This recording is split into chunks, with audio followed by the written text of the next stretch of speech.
Did y'all know that during the First World War, when the black soldiers were sent away on deployment, they would send money home to their wives, enough so that they didn't have to work? And they didn't. So they became stay-at-home wives, stay-at-home moms.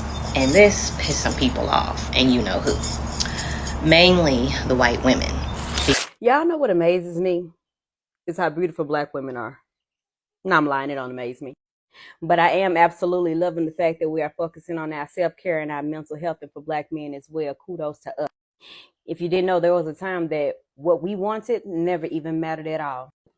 So what I'm talking about is the fact that black women were forced into the labor force, and if they were not seeking a job, or did they not have a job, then they would be fined or heavily jailed, or heavily fined and jailed, either way. During the World War I, our men were out there on the battlefield sacrificing their life for a country who wouldn't even give us the respect that we deserved.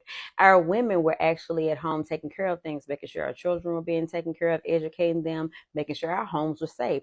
But because of that, white women were getting upset because they didn't have anybody to work for them. And so they went on ahead and they complained. Their complaints, you know what the city did? They placed the city ordinance requiring black women to find a job.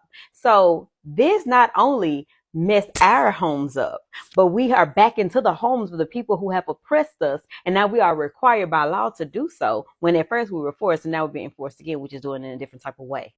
And here's a piece of that evidence in this article right here. It says, regardless of whether they want to or have to, able-bodied Negro women in Greenville who are not regularly employed are to be put to work, put in jail, or fined heavily. At a special meeting yesterday afternoon, City Council discussed the situation with regard to this class of loafers at some length. And it seemed that all members of council were agreed that steps should be taken to compel them to engage in some useful occupation.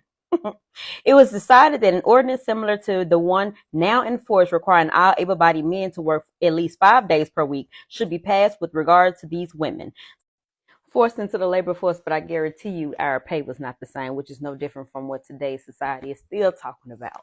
So kudos to us for deciding what we want to do with our lives for us, for taking care of ourselves for us, for being who we want to be for us, because for so long we had to be for them what we could never be for ourselves.